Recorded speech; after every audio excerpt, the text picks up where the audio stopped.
the persons who've registered to speak tonight. Thank you, ma'am. I'm honored to. Thank you for being in attendance. We appreciate our community helping us in our decision making, and we appreciate your input. We have 3 people tonight. The first one we have is J.P. Riley, and I probably should say Mr. Riley. And Mr. Riley, if you would like to come to that mic and speak with us, and I guess we'll tell you when your time has started. I got a 2-minute briefing.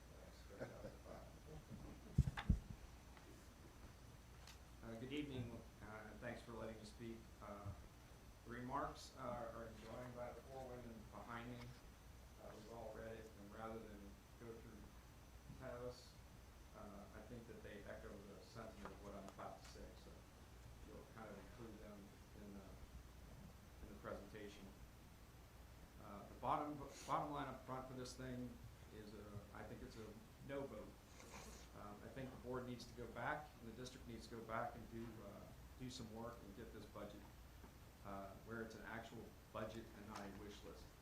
What was briefed to us was more of a wish list, and I went to the finance committee meeting and heard the whole 2-hour spiel.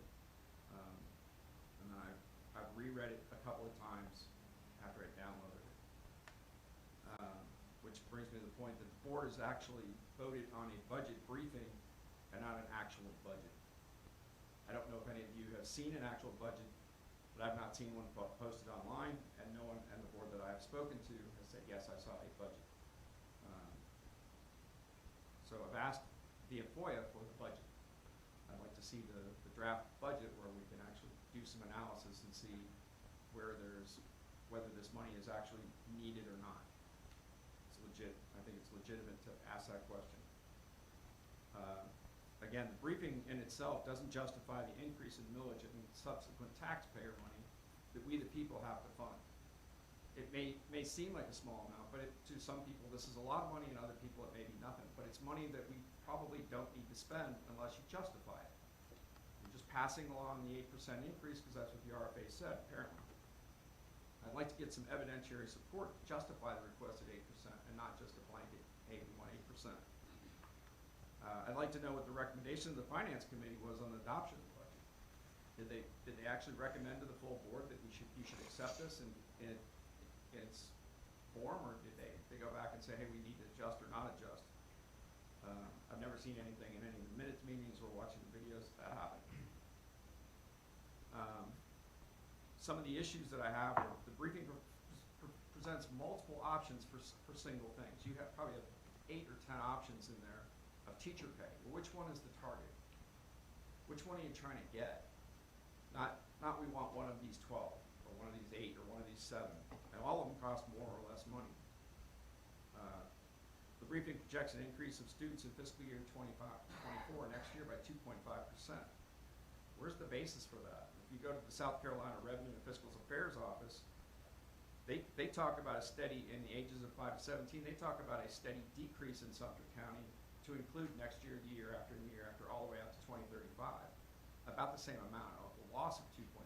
So I'd love to know where they got the increase of 2.5%, specifically based on the fact that we lost 2.5% over the last 3 years, a year. And now you have the school choice with the vouchers, and it sort of kind of indicates that you're probably going to lose more students, not get more. The briefing frames a lot of the expenditures as increases or decreases. It doesn't say what the base amount of money is and then how much more it's going to cost. It just says, hey, it's $650,000 for software. That's what the increase is. That's not what the base amount is. That's how much we're going to pay more next year. Energy increase, $750,000 more. Well, what schools and what places are sucking up all the energy? I know it's more expensive, but maybe there's some alternatives that the schools should be looking at, like to cut down on energy. So how much of it is waste in the budget? One of the meetings talked about Chromebook damage. Like a lot of the Chromebooks are going out to homes and they're become unusable. Well, that's taxpayer dollars, whether it's federal, state, or local. It's still taxpayer dollars, and they're getting destroyed. They're not usable. I don't think that's good stewardship of the taxpayer dollars. The district's asking $1.3 million to replace all 3 high school tracks.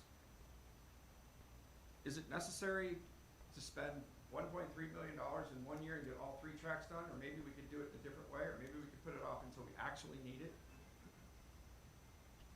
The briefing does not in any way show any coordination with the county council on the budget. That does not demonstrate an open process between the district and the council, which it should be. You guys should have negotiated this, and there should be no issue when you guys take this out and take it to council. The board and its leadership need to demand better than a high-level brief at the last minute and moving the district out of its current state. I was about to say, Mr. Rowley, could you make a concluding statement and? Sure. I think that the answer should be no from the board, and not because the budget is necessarily the wrong budget, but because there's not enough detail in there to make sound decisions. Maybe they did it at the district, but it certainly didn't get presented to the board or the finance committee.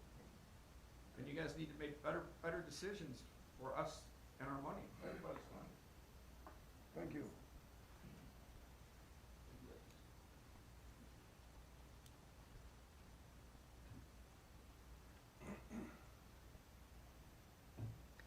All right, thank you. All right, the number 2, the next person is Mr. Schultz. Good evening, everybody. Quote an old friend of mine, let's have some real talk.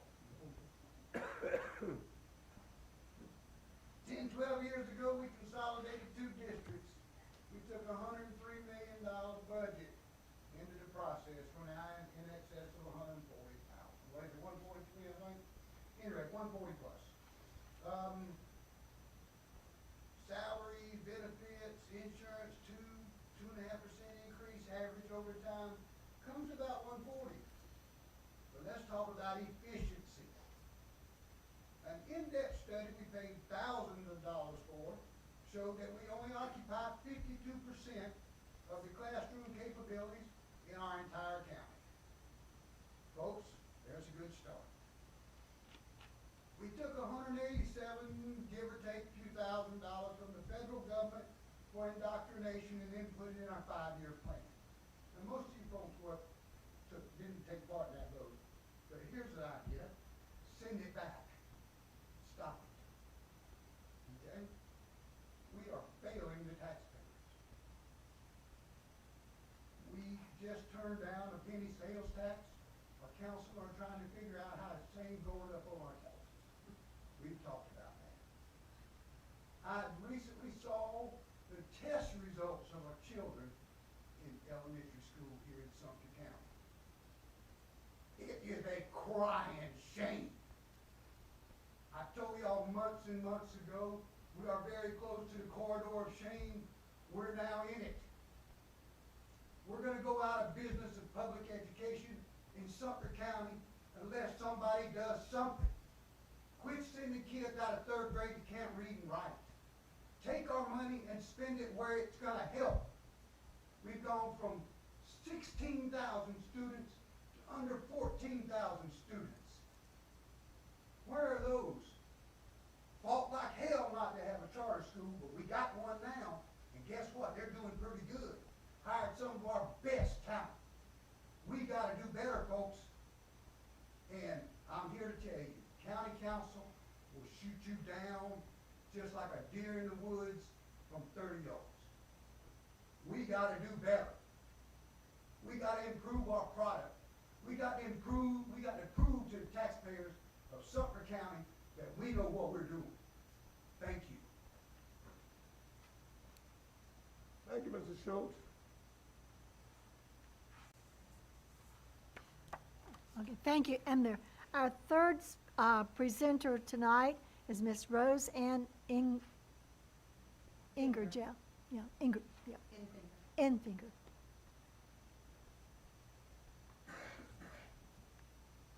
And you're my district representative. Thank you. Well, that's a hard one to follow. The only reason that I'm here, I am a taxpayer. I do not not have a child in the system. I've been in the system and other systems for over 33 years.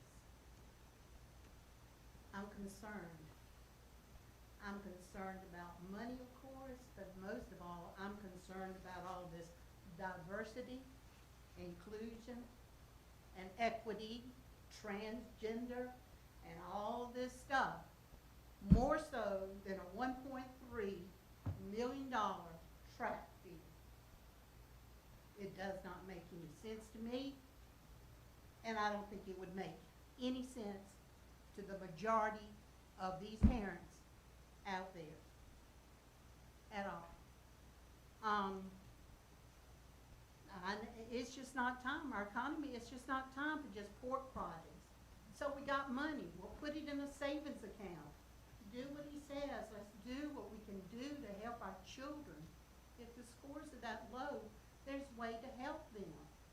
Put the money in after-school programs, assistance. These children, I know, from special needs, they need one-on-one. And they have been out how many years from COVID, which was a disaster and never should have happened. Never should have closed our schools. But we did. And don't feel bad. I put in 28 years to the NEA, paying my dues. I did. And look what they did for our children. Kept our children out of school. This has created a disaster nationwide. But we can't worry about the nation. We can only worry about our babies right here, locally, and what is in the best interest for our children. That should be our number one priority. I know the salary of teachers. I've been one. I know what I started with. And thank goodness that the salaries have increased. I'm so proud. Whichever one you choose will be probably excellent. Anytime a teacher gets a raise, it's an excellent day for them because they put in so much money and you can't pay back their time that they put in if they're concerned and caring teacher. I know my time's up, but I'm just concerned about our children. Our children, Ms. Johnson. And I think You still have with 2 this, minutes. okay, with the system that we have, there should be, this place should be, we should be a Lakewood High School with the gymnasium full.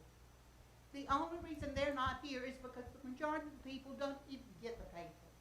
A lot of people aren't even on Facebook.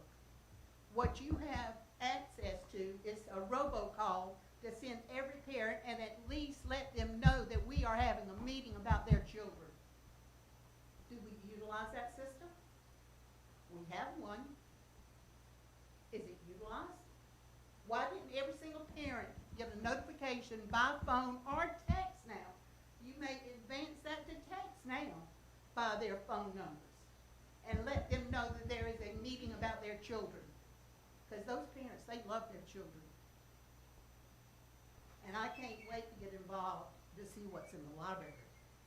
You see what just happened to Buford. They just announced Buford Academy's not even letting a person that's going to run for the President of the United States speak at their academy. Oh, because she's the transgender with 96 books in her library. How many do we have in our library? Does anybody know? Do you know, Jeff? Do we have books on transgender in our library? About sex? They're out there. Are they in our school system? If I had a child, would they walk in the library and encounter one? Do y'all know that? Ms. Pruitt, do you know that? How many get transgender? They are showing children how to have oral sex in books. Third grade. Are they in our school system? That's what we need to worry about. Don't you think so, Ms. Thompson? I don't know what you're gonna do about the budget, because I know, I see in the past, once it's a done deal, it's a done deal. But I can assure you, they are not gonna be, you're not gonna have any children. You're not gonna have any children if they find out that your number one priority are not their babies. they're not gonna support you. That's all I gotta say. I know that's off budget, but that should be the budget. Thank you so very much. That's the budget. Okay, we have one more person who would like to present. You got another card? Yes. All right, Ms. Wilson?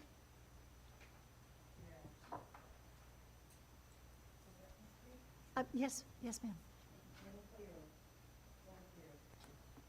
I appreciate you giving me this opportunity, to speak.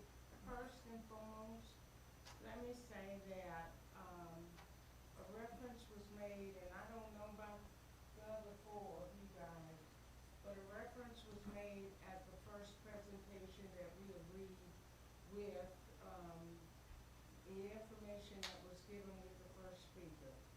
I personally don't agree with everything that was made, on that budget, by him. So I wanna clarify that. That was not anything from me in reference to the budget. First and foremost, speaking of what's coming up on the budget, I want, when that budget is made to Sumter County Council, I want them to wrap their arms around that budget and do what they can for the Sumter School District. That's number one. Number two, I want them to do what they can and cannot do.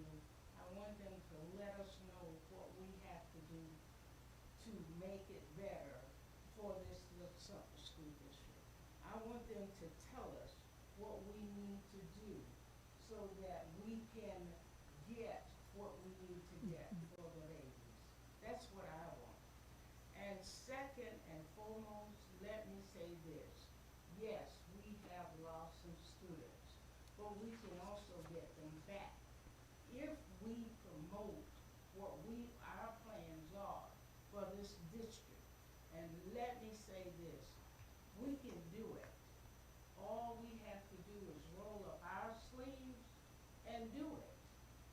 But we can't say we will and then we don't. That's what we need to do. The third thing I want to say is we are fighters. We are parents. We can do it if we want to, but we gotta want to. We have to believe in our children. Our children have to believe in us.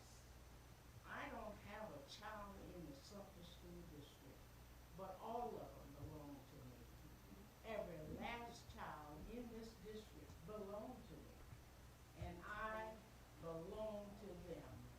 And I will do whatever I can to make them successful. And I want every adult in this community to work as hard as we are working. The four of us. We call ourselves the squad. The squad will be there for the Sumter School District. Believe it or not, we stay up at night wondering what else can we do to make it better. And we're gonna be here, so you can always call on us, and you will always see us here. So we don't need anyone to speak on our behalf. We can speak for ourselves. And sir, I appreciate you thinking that that's what we were thinking, but we can speak for ourselves. And we believe in you, this board, and we believe that you're going to do the right thing. So please support our CFO. We'll support her in her efforts, and we're gonna be here to support her as well. Thank you so much for allowing me to speak.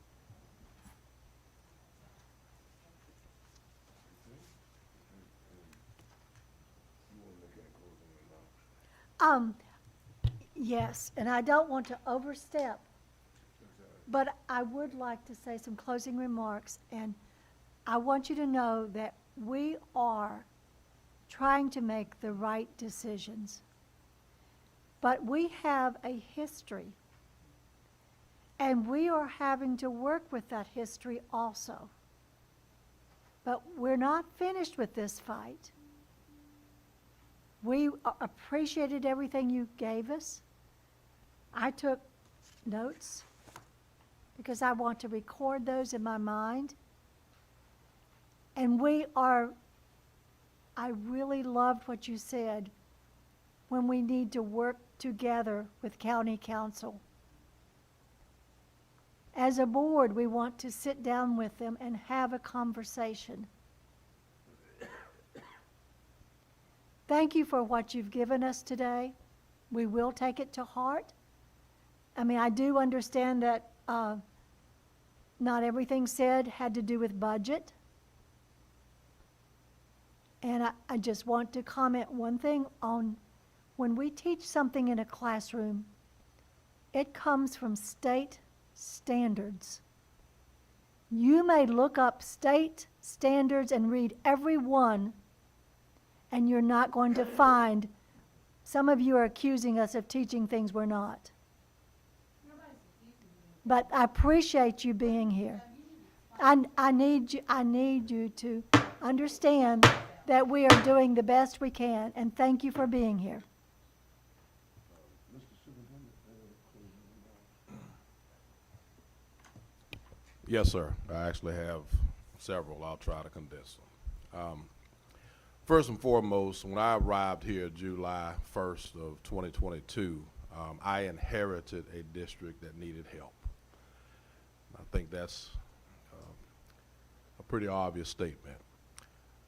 In the last almost 12 months that I've been here, I have discovered that we are severely behind, particularly in two areas. One, when I am trying to recruit quality talent to come to this district, be they in the classroom, be they classroom support, be they principals, we, ladies and gentlemen, are not competitive. And you don't have to go to some of our more affluent districts. You know, you don't have to compare us to Lexington.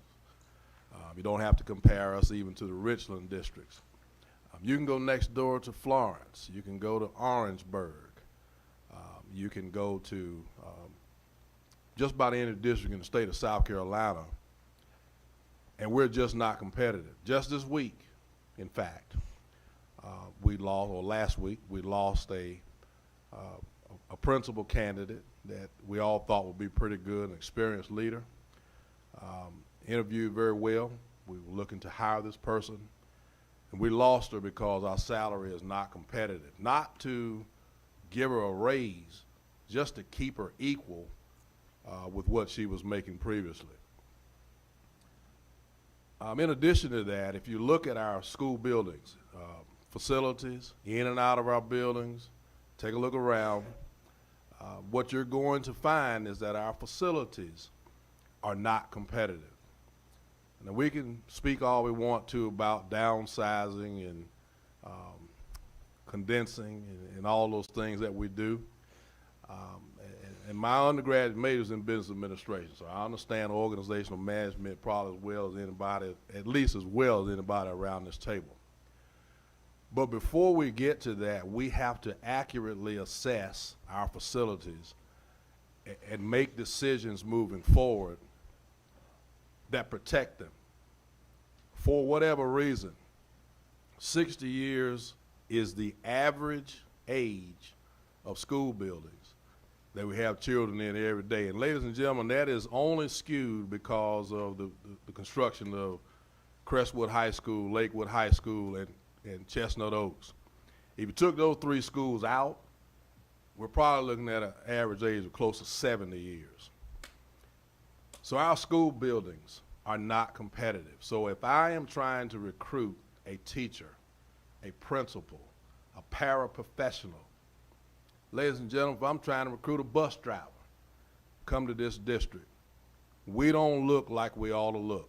Let's just put it where it is. In addition to that, we've had efforts to improve salaries from the state of South Carolina.